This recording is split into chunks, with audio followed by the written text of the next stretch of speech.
जय हिंद दोस्तों, स्वागत है एक बार फिर से आपके अपने YouTube चैनल परीक्षा की चर्चा बाय आदित्य में। मैं आदित्य एक बार फिर से हाजिर हूँ आपके लिए नई अपडेट को लेके।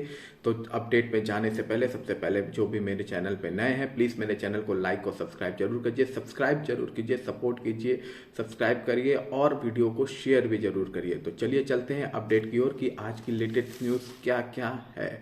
तो सबसे बड़ी न्यूज़ आ रही है इंडियन रेलवे की तरफ से। इंडियन रेलवे की तरफ से ये अनाउंसमेंट की गई है कि उनके जो क्लास 1 अधिकारी की पोस्ट होती है, जो आईएएस रैंक की पोस्ट होती है, अब उसके एग्जाम यूपीएससी द्वारा कराए जाएंगे।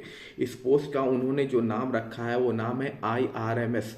आईआरएमएस नाम से ये पोस्ट जारी करेगी और UPSC union public service commission जो अलग अलग एग्ज़ाम कराते हैं, जैसे सिविल सर्विस के एग्ज़ाम उन्हीं के हाथों होते हैं और भी तरह के जैसे आईएएस के एग्ज़ाम, ईएससी के एग्ज़ाम, अलग अलग एग्ज़ाम कंडक्ट कराते हैं। अब वो आईआरएमएस का भी एग्ज़ाम कंडक्ट कराएगा। ठीक है, इसमें 2 पेपर होंगे, एक पेपर 1 पेपर 2 यानी प्रिलिमिनरी और मेंस, और इसके अलावा 100 नंबर का इंटरव्यू होगा। मेंस में आपके 4 पेपर होंगे, रिटन एग्जामिनेशन होगा मेंस में, और प्री में आपका ऑप्शनल क्वेश्चन होगा जिसे आपको क्वालिफाई करना होगा। ठीक, इसमें 150 से प्लस पोस्ट आएंगे और इसमें जो मांगा गया एजुकेशन क्वालिफिकेशन वो कुछ इंजीनियरिंग से रिलेटेड है। खासकर ये पोस्ट मेनली आपके लिए होगी जिनका बीटेक मैकेनिकल से है, बीटेक सिविल से है, बीटेक इलेक्ट्रिकल से है, बीटेक इलेक्ट्रॉनिक से है। इसके अलावा कॉमर्स और सीए के बच्चे भी फॉर्म भर सकेंगे क्योंकि फाइनेंस की भी इसमें पोस्ट होगी। तो ये एक अच्छी खुशखबरी है इंजीनियरिंग के स्टूडेंट के लिए और वो उन स्टूडेंट्स के लिए जो रेलवे में अच्छे पद पर काम करना चाहते हैं। तो ये अपडेट अगले साल मतलब 2023 में रिलीज की जाएगी फर्स्ट टाइम। सारे प्रोसेस वही होंगे आपके जो यूपीएससी के हैं। एज लिमिट उतनी ही होगी, जनरल की 32, ओबीसी की 35 और एससी की 40 जो एज लिमिट है वही रहेगी। नंबर ऑफ अटेम्प्ट्स वही रहेंगे, जनरल के 6, ओबीसी के 9 और एससी एसटी के 12 या जो भी हैं। तो यही सेम प्रोसेस रहेगा, सारे प्रोसेस यूपीएससी के रहेंगे, बस मेंस पेपर में इसमें 4 पेपर होगा और ये बीटेक और कॉमर्स वालों के लिए खुशखबरी की बात है। अब चलिए चलते हैं दूसरी बड़ी अपडेट पे। दूसरी बड़ी अपडेट है केवी के पीजीटी, टीजीटी और पीआरटी के एग्जाम के लिए।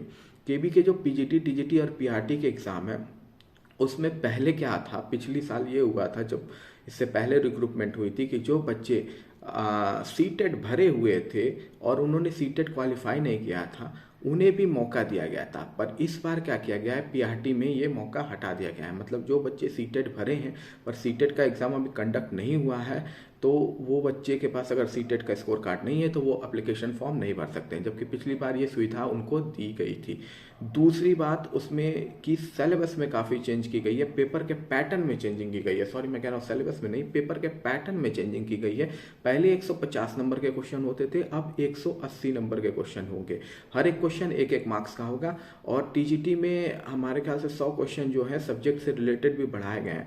तो मेरे ख्याल से आप सभी को फॉर्म जो 5 दिसंबर से स्टार्ट हो जाएगा, यानी कल परसों में जब भी स्टार्ट हो जाए भरना स्टार्ट हो जाएगा, तो उससे पहले आप उस प्रोफार्मा को जरूर पढ़ लीजिए कि उसमें क्या क्या प्रोसेस है और इस हिसाब से तैयारी कीजिए। देखिए, प्रोफार्मा में पढ़ना, पेपर के पैटर्न को समझना, और जब आपको पता रहता है तो आपकी प्रिपरेशन ईजिली होती है।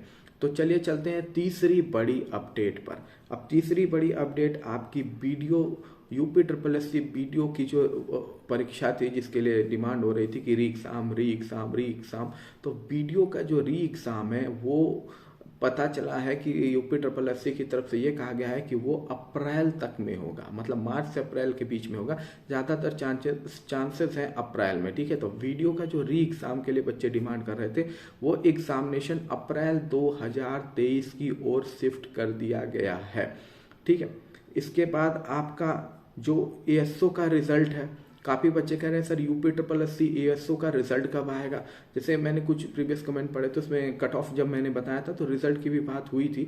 तो जो UP triple S C ASO का रिजल्ट है फिलहाल इस साल नहीं आने वाला है, क्योंकि बच्चे UP triple S C office गए थे, वहाँ उन्होंने ये बताया है कि उनकी प्राथमिकता 2 रिजल्ट पर है, और एक रिजल्ट जिसमें से है UP triple S C lower PCS जिसको तब से चकाया जा रहा है, और दूसरा उनका जो अपर डिवीज़न यूडीसी और एलडीसी के जो रिज़ल्ट उनके पेंडिंग है, यही 2 रिज़ल्ट दिसंबर में आने के चांसेस हैं। इसके अलावा उनकी तरफ से कहा गया और किसी पे उन्होंने प्राथमिकता दी नहीं है। तो आप ये मान के चलिए एएसओ के रिज़ल्ट इस बार तो नहीं आने, इस साल तो नहीं आने। अब रिज़ल्ट 2023 में कब आता है ये पता नहीं, क्योंकि यूपीएससी भी जो डेट देती है उस पर रिज़ल्ट डिक्लेयर नहीं करती है, वो बस बच्चों को झिलाने का काम होता है। ठीक है, अब चलते हैं हम अगली खबर की ओर, जो काफ़ी मैंने देखा कि यूपीएससी में मुझे 2-3 प्रीवियस कमेंट भी आए थे कि काफ़ी लोग कह रहे थे कि एसआईटी की जांच हो रही है सर, चांसेस हैं कट ऑफ कम होने के, कट ऑफ ज़्यादा होने के। देखिए, एसआईटी के पास कोई सबूत है नहीं। ठीक है, एसआईटी कुछ नहीं कर सकता है बिना सबूत के, क्योंकि एसआईटी तब आया है जब एग्ज़ाम कंडक्ट हो चुका है। अब उस पेपर में 3 इडियट में आपने एक सीन देखा, उसमें पेपर मिला देता है, प्रोफेसर को नाम ही नहीं पता है, तो कॉपी तो चेक होनी ही होनी है ना।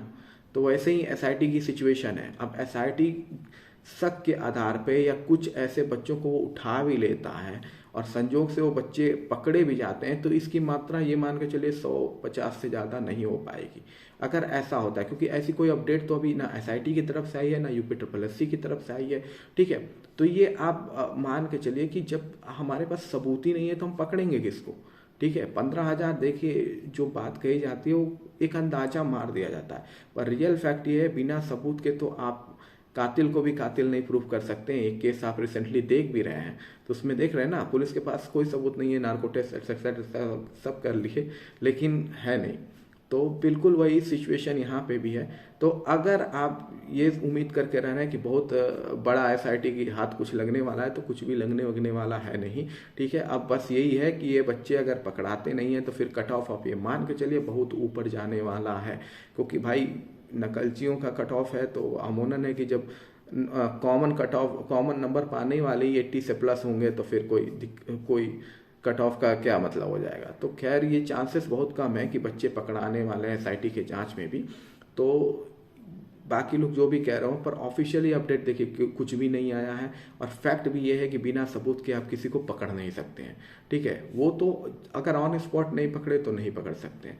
खैर चलिए चलते हैं अपनी अगली अपडेट की ओर। तो तीसरी अपडेट मुझे आपको देनी है कि यूपीपीएससी की तरफ से एक एपीएस का घोटाला हुआ था 2010 में, उसकी सीबीआई जांच चल रही है। ठीक है, उसमें क्या हुआ था कि मतलब ये बड़ी इंटरेस्टिंग बात है कि इतना बड़ा आयोग है स्टेट का, मुझे लगता है इससे बड़ा कोई आयोग भी नहीं है स्टेट में, यूपीपीएससी से बड़ा कोई आयोग होता भी नहीं है स्टेट में, उसमें इतना बड़ा फर्जीवाड़ा 2010 में हो रखा था एपीएस भर्ती में। और इस भर्ती में ऐसे लोगों को ऐड कर दिया गया था जिनके सर्टिफिकेट और मार्कशीट भी फर्जी थे, और अब वो बंदे एक अच्छी पोस्ट पर जाके बैठ गए हैं। तो सीबीआई अगर जांच कर भी रही है तो बंदे जांच में काफ़ी अड़ंगा लगाने में सक्षम है, क्योंकि उनके पास पावर है।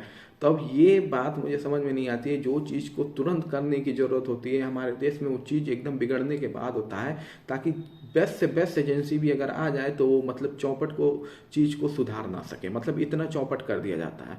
तो इस पर जरूर सोचने वाली बात है कि यार समय पर जो भी जांच एजेंसी है समय पे ये काम करने के लिए सरकार की तरफ से एक्शन लेना चाहिए। ठीक है, बाद में लेना, बच्चों के हल्ला करने पे लेना, मतलब सरकार को जैसे बैठी हुई, उसे पता ही नहीं चलता है कि कुछ हो भी रहा है, क्या हो रहा है क्या नहीं हो रहा है। ठीक है, वो भी तब तक नहीं एक्शन में आएगी जब तक या तो कोर्ट की तरफ से ऑर्डर ना आ जाए या बच्चे रोड पे ना उतर जाए। तो ये बड़ी स्थिति खराब है। आगे अगली अपडेट है कि यूपीएससी जेई 2016 और 2018 के बच्चे धरना प्रदर्शन की ओर बढ़ रहे हैं। 5 या 6 तारीख को उनकी तरफ से प्रदर्शन किया जाएगा, वो विधानसभा घेरेंगे और वो अपने रिजल्ट की मांग कर रहे हैं।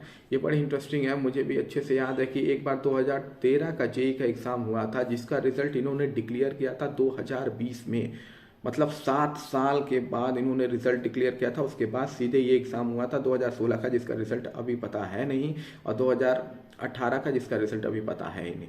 ठीक है, तो मतलब इस आयोग का मैं क्या कहूँ, शब्द ही नहीं मिलते हैं। बस गवर्नमेंट आती है, लेक्चर देती है कि मेरे आने के बाद सब कुछ ठीक हो जाएगा, सब कुछ ठीक हो जाएगा, प्रोसेस वही चल रहा होता है। ठीक है, किसी गवर्नमेंट में कुछ ठीक नहीं होता है। बस गवर्नमेंट को युवा कब याद आते हैं, जब वो खुद बेरोजगारी की ओर बढ़ने लगते हैं, जब उनका सीट खतरे में आ जाता है तो उन्हें बेरोजगार युवा याद आने लगते हैं। ठीक है, नहीं तो युवाओं के लिए और मिडिल क्लास के लिए कोई काम देश में हो नहीं रहा है।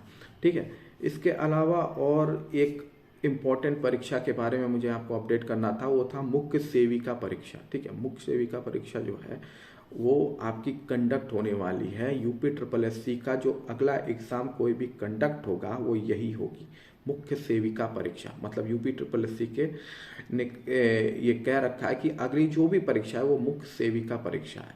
और मुख्य सेविका परीक्षा में आपका ये मान के चलिए 15 जनवरी तक जो भी है सब क्लियर आपको पता चल जाएगा। एग्जामिनेशन कंडक्ट होने का सब कुछ, आपके कट ऑफ सब कुछ ये पता चल जाएंगे यूपी ट्रिपल एससी की तरफ से। ऐसा यूपी ट्रिपल एससी का कहना है, पर जब तक उसके साइट पे ये अपडेट ना हो जाए तब तक बात पर कोई भरोसा आप कर नहीं सकते हैं। ठीक है, इसके बाद आपका वीडियो परीक्षा तो मैंने आपको ऑलरेडी बता दी है कि वीडियो की परीक्षा आपकी अप्रैल में कंडक्ट होनी है। और आपका आरआरबी ग्रुप डी का रिजल्ट है जो है, आरआरबी ग्रुप डी के बच्चों के लिए एक खुशखबरी यह है कि इस हफ्ते आपके रिजल्ट डिक्लेयर कर दिए जाएंगे। आरआरबी ग्रुप डी के जो भी बच्चे एग्ज़ाम दिए थे, अच्छे खासे उम्मीदवार थे उसमें, तो उनके जो रिजल्ट हैं वो इस हफ्ते डिक्लेयर हो जाएंगे। आपके रिजल्ट जब कभी भी आ सकते हैं, क्योंकि आरआरबी ने एनटीपीसी के रिजल्ट तो बहुत अच्छे तरीके से और जल्दी जल्दी दे दिए हैं। अब एक और 2-3 मैसेजेस आए थे मेरे पास कि यूपीपीएससी आरओ के 2022 के रिक्रूटमेंट कब आएंगे। अब यही एक मंथ है 2022 वाला, अब इस मंथ में नहीं आने वाले हैं तो नहीं आने वाले हैं। दिसंबर में यूपीपीएससी ने ये तो कहा है कि रिक्रूटमेंट आएगी, फिलहाल तो रिजल्ट ही नहीं अभी आया हुआ है 2021 का, तो अगली रिक्रूटमेंट का सवाल ही नहीं उठता है। रिजल्ट में हालांकि एक रिजल्ट यूपीपीएससी की तरफ से डिक्लेयर तो कर दिया गया है, और आई होप सो कि 2021 का भी रिजल्ट कुछ ही दिन में, कुछ ही क्षण या इसी मंथ में आ जाए। लेकिन जब तक आयोग की वेबसाइट पे अपलोड नहीं हो तब तक कुछ कहा जा नहीं सकता है, क्योंकि अभी कोई इन्फॉर्मेशन ऐसी है नहीं आयोग द्वारा दी गई कि रिजल्ट कब डिक्लेयर होने वाला है। तो जब तक 2021 का रिजल्ट डिक्लेयर नहीं होगा 2022 के रिक्रूटमेंट नहीं आएगी। हालांकि रिक्रूटमेंट 2022 की दिसंबर में आनी तो चाहिए, क्योंकि जब दिसंबर ही बीत जाएगा 2023 में 2022 की रिक्रूटमेंट आने का मतलब क्या होगा। ठीक है, एग्जाम तो कंडक्ट 2023 में होगा ये तो पता है, और वो भी मेरे ख्याल से मार्च के आसपास होगा। अगर दिसंबर में फॉर्म आ जाता, एप्लीकेशन फॉर्म, तो नहीं आता है तो फिर कोई चांस है नहीं कि मार्च अप्रैल में, क्योंकि बहुत एग्ज़ाम उधर होने वाले हैं आपके। ठीक है, और लेखपाल के रिजल्ट से रिलेटेड ये भी है कि जो लोग कह रहे हैं कि लेखपाल के रिजल्ट दिसंबर तक में आपके आ जाएंगे, तो ऐसा नहीं है, बिल्कुल नहीं है। यूपी ट्रिपल एससी की तरफ से कुछ ऐसी जानकारी नहीं दी गई है, जनवरी से पहले आपके रिजल्ट आने वाले नहीं है। ठीक है, बाकी किसी भी अपडेट के लिए मेरे चैनल को लाइक और सब्सक्राइब जरूर कर दीजिए। अगली बार फिर मिलते हैं नई अपडेट के साथ। जय हिंद, जय भारत।